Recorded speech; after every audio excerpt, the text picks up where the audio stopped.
We all have a place where spare parts and old junk go to die. Computers and cords, books and toys that have seen better days. But you're about to meet an expert at turning all those piles of random stuff into a pile of cash. And even better, he says you can do it too if you know what you're looking for. Here's ABC's David Wright.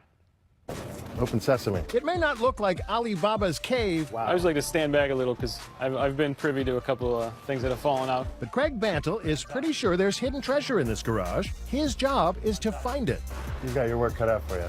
Yeah, there's a little bit of work for us. That old saying about one person's trash is pretty much Bantle's business model. It's funny because people are always looking at stuff and they're like, Craig, that's trash. I'm like, no, we can do this with it. You know? Here you go, Dan. Along with the principle, finders keepers. Bantle and his team don't charge the homeowners for going through and hauling away their unwanted stuff, but the deal is they keep, sell, These are pretty good. or recycle whatever they find. When I started this business 8 years ago, there was 5 landfills in this area. There's 1 left because we filled them all. There's 80% of the stuff that we throw away is recyclable. I'm Craig Bantle, and I'm the brains behind the operation. They find treasure enough to make for a popular reality show on the DIY network. Your show is called Garage Gold. What's Gold? What's gold to me is not gold to other people.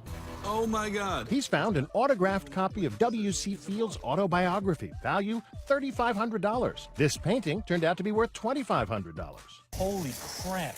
Dude, that looks totally legit. And this may be the biggest find to date, a vintage NFL championship trophy. This is the 1946 Cleveland Browns championship trophy. Yeah. Even Bantle's appraiser was stumped how much that was worth. That got appraised for $15,000.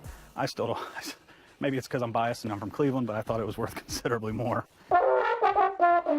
So there's no telling what the team might find in this garage in Durham, North Carolina. All right. I know it's like guessing the number of jelly beans in a jar. It is. It is. But if you had to make a guess, how much is this worth? Oh, God.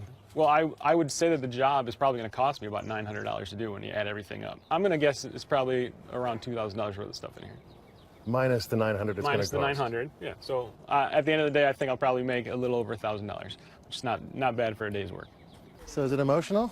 No. Like many of Bantle's customers, the homeowner is someone in need, unable to deal with all this stuff himself because of poor health. The house is for sale, so all this stuff needs to go. So like I said, thankfully we'll be able to put it all to good use, and we'll be able to help out somebody that really needs it. The customer's dad is selling the place for his son. Any other guesses as to what's valuable in there? Not really. I've been kind of surprised seeing what Craig's been pulling out of there so far. Already, the team has a few interesting finds. Among them, What is it? an antique fire extinguisher worth $75. These have to be empty, though, or you can't sell them because of the chemicals inside. This is a first. A night vision scope worth about $150. Oh, yeah. This thing's awesome. And a pair of plastic swords. There are plenty of items that are treasures to someone, but not to Bantle. Here's some family photos. Sure you'd like to keep those.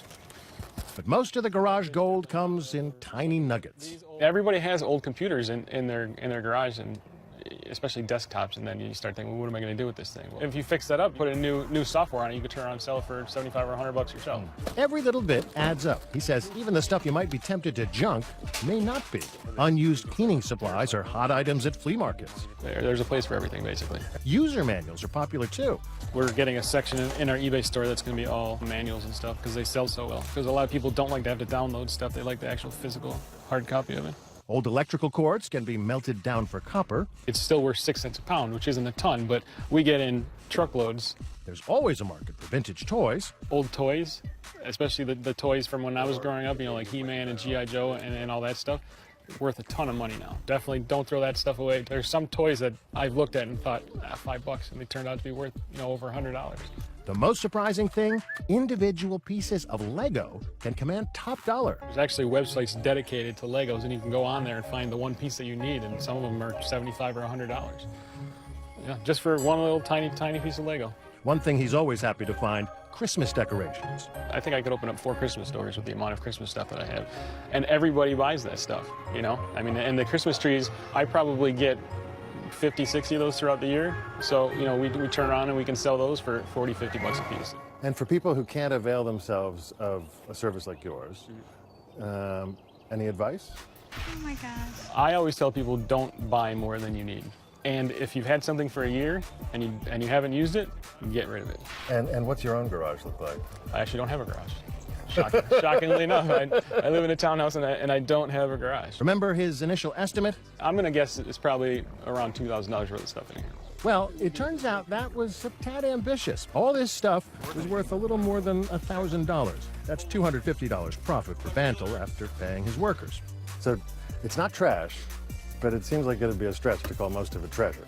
I wouldn't exactly call most of it treasure, but you know, It's worth something? It's worth something, and it's all about getting it into the right person's hands, you know. When you're mining for garage gold, there's no guarantee you're going to strike it rich. I'm David Wright for Nightline in Durham, North Carolina.